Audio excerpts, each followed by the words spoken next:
하루에도 몇 번씩 이유 없이 짜증이 나거나 별거 아닌 일에도 불안하고 초조해지는 순간이 있습니다.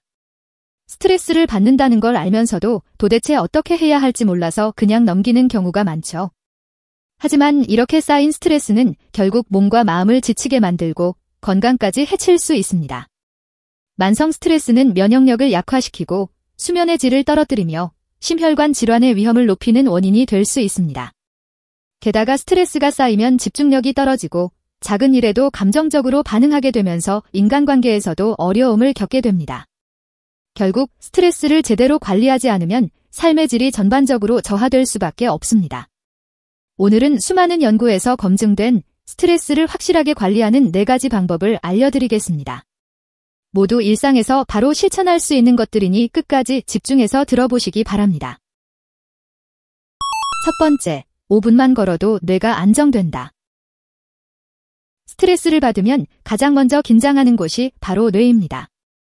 이때 가장 효과적으로 뇌를 안정시키는 방법이 바로 걷기입니다. 연구에 따르면 단 5분만 걸어도 스트레스 호르몬이 줄어들고 기분이 즉각적으로 좋아지는 효과가 나타납니다. 특히 실내보다는 야외에서 걷는 것이 훨씬 효과적입니다.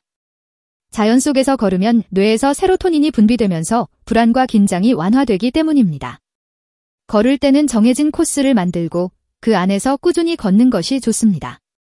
예를 들어 집 근처 공원이나 강변 산책로를 정해두고 하루에 한 번씩 걷는 습관을 들이면 스트레스 관리에 큰 도움이 됩니다.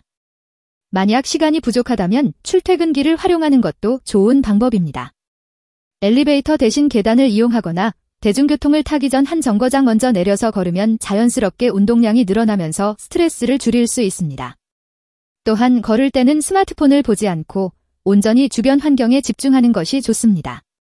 바람이 부는 느낌, 새소리, 주변 풍경을 의식하면서 걸으면 더욱 깊은 안정감을 느낄 수 있습니다.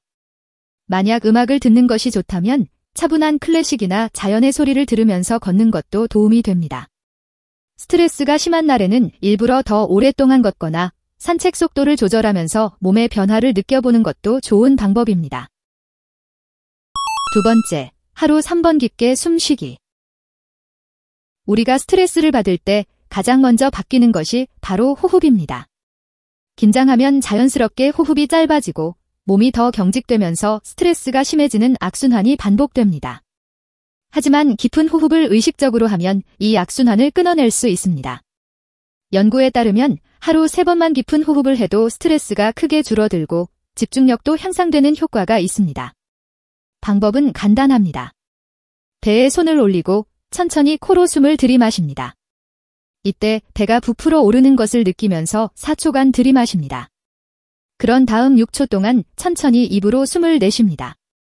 이 과정을 3번만 반복하면 몸이 이완되고 마음이 안정되는 것을 느낄 수 있습니다. 중요한 회의를 앞두고 있거나 감정이 격해질 때 이 방법을 활용하면 감정을 더 잘 조절할 수 있습니다. 호흡을 깊게 하면 신체적인 변화도 함께 나타납니다. 심장 박동이 안정되고 혈압이 낮아지면서 전반적인 긴장 상태가 완화됩니다. 특히 스트레스로 인해 소화불량을 겪거나 두통이 자주 생기는 사람이라면 깊은 호흡을 습관화하는 것이 좋습니다.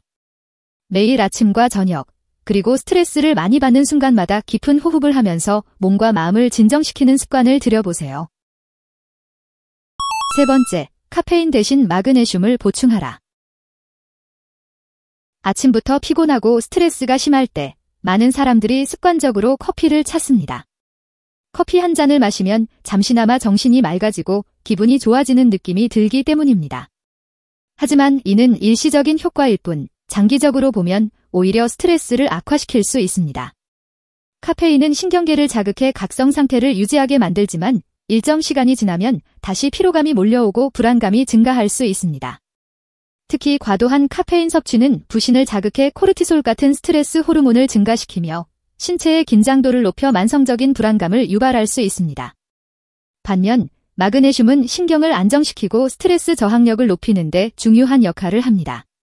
실제로 여러 연구에서도 마그네슘이 부족한 사람들은 스트레스를 더 쉽게 받고 불안과 우울 증상이 심하다는 결과가 나왔습니다. 마그네슘은 근육 이완을 돕고 신경계를 안정화하는 작용을 하기 때문에 스트레스에 강한 몸을 만드는 데 필수적인 미네랄입니다. 하지만 현대인의 식습관을 보면 마그네슘이 부족해질 가능성이 높습니다. 가공식품을 많이 섭취하고 균형 잡힌 식사를 하지 않는 경우가 많기 때문입니다. 마그네슘이 풍부한 자연식품을 충분히 섭취하는 것이 중요합니다.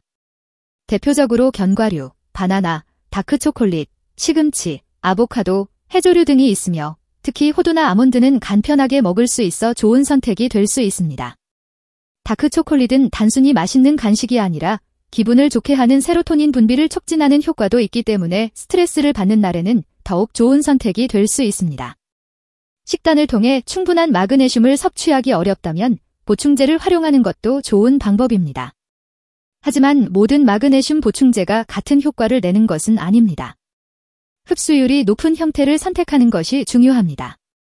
마그네슘 글리시네이트, 마그네슘 시트레이트, 마그네슘 말레이트 같은 형태는 체내 흡수율이 높아 효과적으로 활용될 수 있습니다. 반면 마그네슘 산화물 같은 형태는 흡수율이 낮아 기대만큼의 효과를 보기 어려울 수 있습니다. 네 번째, 매일 감사하는 습관을 들여라. 스트레스를 받으면 부정적인 감정이 쌓이고 결국 모든 일이 힘들고 짜증스럽게 느껴지기 쉽습니다.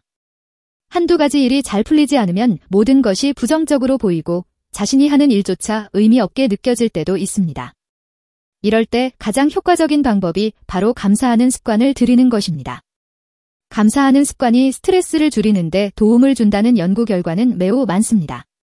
실제로 하루에 3가지씩 감사한 일을 기록하는 사람들은 그렇지 않은 사람들보다 스트레스가 훨씬 낮고 우울감도 덜 느낀다는 연구 결과가 있습니다. 감사는 반드시 거창한 것이 아니어도 됩니다. 많은 사람들이 특별한 일이 있어야 감사할 수 있다고 생각하지만 실상은 그렇지 않습니다. 오늘 아침 커피가 유난히 맛있었다. 오랜만에 맑은 하늘을 봐서 기분이 좋았다. 누군가가 친절하게 문을 열어주었다. 이렇게 사소한 것들이라도 충분합니다. 중요한 것은 꾸준히 감사하는 마음을 가지는 것입니다. 이 습관을 더욱 효과적으로 만들려면 감사 일기를 활용하는 것이 좋습니다. 감사하는 내용을 직접 손으로 적는 것이 특히 효과적이며 하루의 마무리 시간에 기록하면 더욱 긍정적인 영향을 받을 수 있습니다. 저녁에 하루를 돌아보며 감사한 일을 적는 습관을 들이면 자연스럽게 부정적인 감정이 줄어들고 스트레스도 점점 덜 받게 됩니다. 또한 감사하는 습관을 들이면 뇌의 인식 방식 자체가 변화합니다. 우리 뇌는 기본적으로 부정적인 정보를 더 잘 기억하는 경향이 있지만 의식적으로 감사한 일을 떠올리면 점점 긍정적인 것들을 먼저 인식하는 방향으로 변합니다. 이렇게 되면 같은 상황에서도 덜 짜증을 내고 덜 스트레스를 받으며 감정을 조절하는 능력이 향상됩니다. 영상을 보시고 유익하셨다면 앞으로도 더 많은 건강 정보를 받아보실 수 있도록 구독과 좋아요 부탁드립니다.